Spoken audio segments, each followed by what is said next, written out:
ఆకాశవాణి ప్రాంతీయ వార్తలు చదువుతున్నది బొక్కసం సరిత. ముందుగా ఈనాటి వార్తల్లోని ముఖ్యాంశాలు. ఆంధ్రప్రదేశ్లోని ఎన్టీఆర్ జిల్లా మైలవరంలో వికసిత్ భారత్ సంకల్ప యాత్రను కేంద్ర ఆర్థిక మంత్రి నిర్మలా సీతారామన్ నిన్న ప్రారంభించారు.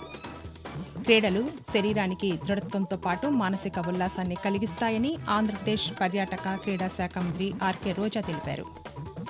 రాజమహేంద్రవరం విమానాశ్రయంలో టెర్మినల్ భవన విస్తరణ పనులకు ఈరోజు కేంద్ర పౌర విమానయాన శాఖ మంత్రి జ్యోతిరాదిత్య సింధియా శంకుస్థాపన చేయనున్నారు.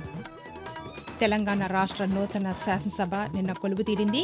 ఇటీవల ఎన్నికల్లో గెలుపొందిన శాసనసభ్యులు ప్రమాణ స్వీకారం చేశారు. అసెంబ్లీ ఎన్నికల్లో ఇచ్చిన 6 గ్యారంటీలను 100 రోజుల్లో అమలు చేస్తామని తెలంగాణ ముఖ్యమంత్రి రేవంత్ రెడ్డి వెల్లడించారు. ప్రపంచ మానవ హక్కుల దినోత్సవాన్ని ఈరోజు నిర్వహిస్తున్నారు. ఇక వార్తల్లోని వివరాలు. కేంద్ర ప్రభుత్వ పథకాలతో ప్రజలకు అనేక ప్రయోజనాలు ఉన్నాయని కేంద్ర ఆర్థిక శాఖ మంత్రి నిర్మలా సీతారామన్ తెలిపారు. ఎన్టీఆర్ జిల్లా మైలవరం నియోజకవర్గం రాయనపాడులో వికసిత్ భారత్ సంకల్ప యాత్రను కేంద్ర ఆర్థిక మంత్రి నిన్న ప్రారంభించారు. కేంద్ర పథకాలపై అవగాహన కల్పిస్తూ ఏర్పాటు చేసిన స్టాల్స్ను నిర్మలా సీతారామన్ సందర్శించారు. ఈ సందర్భంగా కేంద్ర ఆర్థిక మంత్రి ప్రసంగిస్తూ కేంద్ర ప్రభుత్వం పెద్ద ఎత్తున సంక్షేమ పథకాలను అమలు చేస్తోందని తెలిపారు. నవంబర్ 15వ తేదీ నుండి ప్రతి పంచాయతీకి పథకాలు వెళ్లేలా ఏర్పాటు చేశామన్నారు. వికసిత్ భారత్ కోసం అందరూ సంకల్పం తీసుకుని పనిచేయాలని మంత్రి పిలుపునిచ్చారు. రైతులందరూ తప్పనిసరిగా కిసాన్ క్రెడిట్ కార్డు తీసుకుని దానిపై ప్రయోజనాలు పొందాలని నిర్మలా సీతారామన్ పేర్కొన్నారు. నానో ఫర్టిలైజర్ల పట్ల రైతులు అవగాహన పెంచుకోవాలని సూచించారు. క్రీడలు శరీరానికి దృఢత్వంతో పాటు మానసిక ఉల్లాసాన్ని కలిగిస్తాయని ఆంధ్రప్రదేశ్ పర్యాటక క్రీడా శాఖ మంత్రి ఆర్కే రోజా అన్నారు. రాజమహేంద్రవరంలోని నన్నయ్య విశ్వవిద్యాలయంలో 4 రోజుల పాటు జరిగే west and south zone inter university men and women weight lifting championship పోటీలను మంత్రి చెల్లుబోయిన శ్రీనివాస వేణుగోపాలకృష్ణ, రాజమహేంద్రవరం పార్లమెంటు సభ్యులు మార్గాని భరత్రాములతో కలిసి నిన్న ఆమె ప్రారంభించారు. ఈ సందర్భంగా రోజా మాట్లాడుతూ ఆత్మవిశ్వాసంతో ప్రయత్నిస్తే విజయం వరిస్తుందని పేర్కొన్నారు. దేశానికి మంచి పేరు తీసుకువచ్చేలా పోటీలలో సత్తాను చాటాలని క్రీడాకారులకు సూచించారు. నన్నయ్య వర్సిటీలో క్రీడాపరంగా ఆధునిక మౌలిక సదుపాయాల కల్పనకు ఖేలో ఇండియా ప్రాజెక్టు తరపున 20 కోట్ల రూపాయలకు ప్రతిపాదనలు పంపించామన్నారు. మొదటి విడతగా 8.3 కోట్లు విడుదలయ్యాయని తెలిపారు. రాజమహేంద్రవరం విమానాశ్రయంలో టెర్మినల్ భవన విస్తరణ పనులకు ఈరోజు కేంద్ర పౌర విమానయాన శాఖ మంత్రి జ్యోతిరాదిత్య సింధియా శంకుస్థాపన చేయనున్నారని Rajamahendravaram airport director S Gnaneswararao ఓ ప్రకటనలో తెలిపారు. టెర్మినల్ భవన నిర్మాణానికి పరిపాలనా అనుమతులు అందాయని కేంద్ర మంత్రి చేతుల మీదుగా ప్రారంభించనున్నామని వెల్లడించారు. 2 ఏళ్లలో భవన నిర్మాణ పనులు పూర్తి చేసి ప్రయాణికులకు అందుబాటులోనికి తీసుకువస్తామని పేర్కొన్నారు. టెర్మినల్ భవనాన్ని అధునాతనంగా తీర్చిదిద్దేందుకు ప్రణాళికలు రూపొందించామని వివరించారు. తెలంగాణలో కొత్త శాసనసభ కొలువుతీరింది. అసెంబ్లీ ఎన్నికల్లో ఎన్నికైన నూతన శాసనసభ్యులు ప్రమాణ స్వీకారం చేశారు. ప్రొటెం స్పీకర్ అక్బరుద్దీన్ ఓవైసీ కొత్త ఎమ్మెల్యేలతో ప్రమాణం చేయించారు. ముందుగా ముఖ్యమంత్రి రేవంత్ రెడ్డి మంత్రులతో ప్రొటెం స్పీకర్ ప్రమాణం చేయించారు. అధికార విపక్షాలకు చెందిన సభ్యులు ఒక్కొక్కరుగా ప్రమాణ స్వీకారం చేశారు. అనంతరం తెలంగాణ అసెంబ్లీ సమావేశాలు ఈ నెల 14వ తేదీకి వాయిదా పడ్డాయి. కాగా పునఃప్రారంభమైన తొలి రోజున శాసనసభాపతి ఎన్నుకుంటారని, ఆ మరుసటి రోజు ఉభయ సభలను ఉద్దేశించి గవర్నర్ తమిళసై ప్రసంగిస్తారని రాష్ట్ర ప్రభుత్వం ఓ ప్రకటనలో తెలిపింది. అసెంబ్లీ ఎన్నికల్లో ఇచ్చిన 6 గ్యారంటీలను 100 రోజుల్లో అమలు చేస్తామని తెలంగాణ ముఖ్యమంత్రి రేవంత్ రెడ్డి వెల్లడించారు.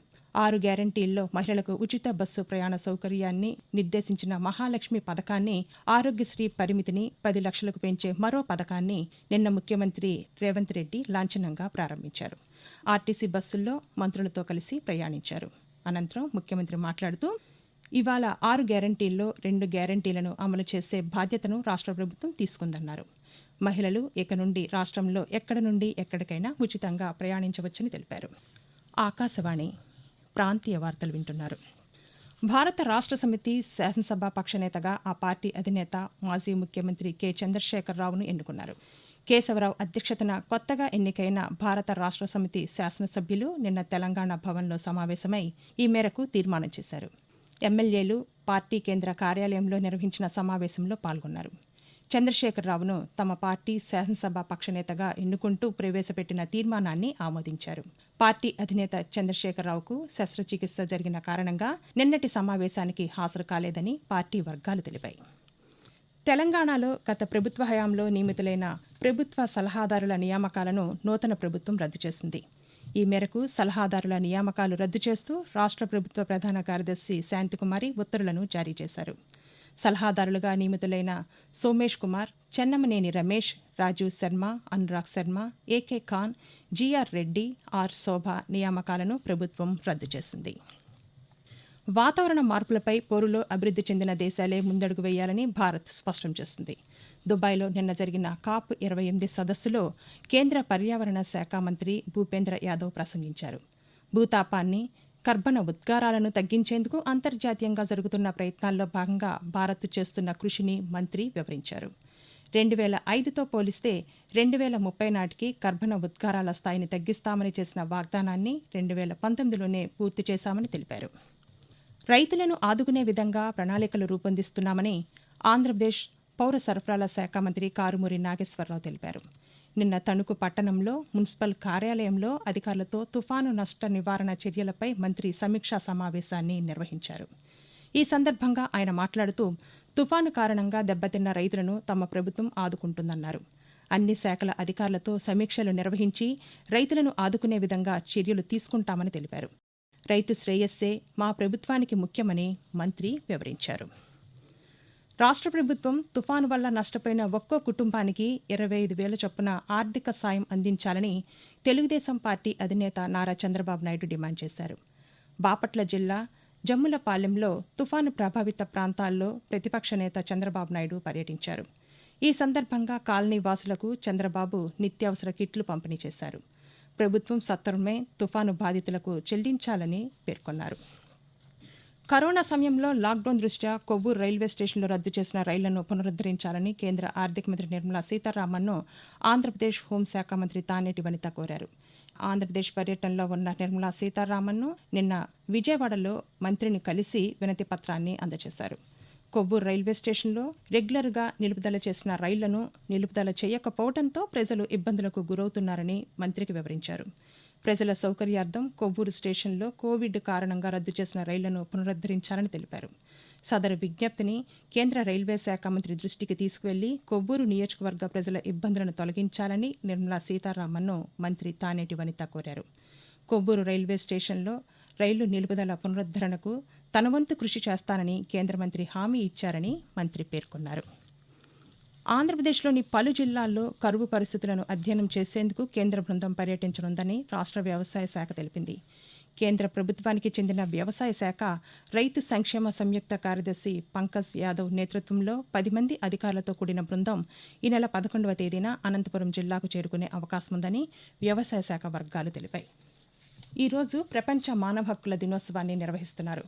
1948 డిసెంబర్ 10వ తేదీన ఐక్యరాజ్యసమితి విశ్వ మానవ హక్కుల ప్రకటన జారీ చేసిన సందర్భాన్ని పురస్కరించుకొని అప్పటి నుండి ప్రతి ఏటా ఇదే రోజును మానవ హక్కుల దినోత్సవంగా పాటిస్తున్నారు.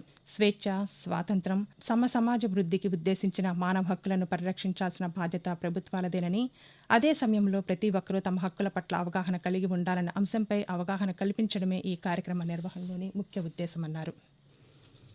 వార్తలు ముగించే ముందు ముఖ్యాంశాలు మరోసారి. ఆంధ్రప్రదేశ్లోని ఎన్టీఆర్ జిల్లా మైలవరంలో వికసిత్ భారత్ సంకల్ప యాత్రను కేంద్ర ఆర్థిక మంత్రి నిర్మలా సీతారామన్ నిన్న ప్రారంభించారు.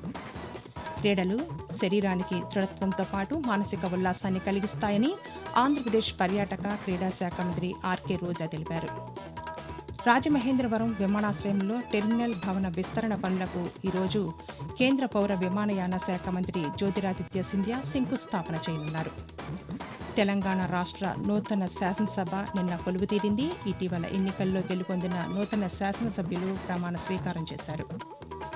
అసెంబ్లీ ఎన్నికల్లో ఇచ్చిన 6 గ్యారంటీలను 100 రోజుల్లో అమలు చేస్తామని తెలంగాణ ముఖ్యమంత్రి రేవంత్ రెడ్డి వెల్లడించారు.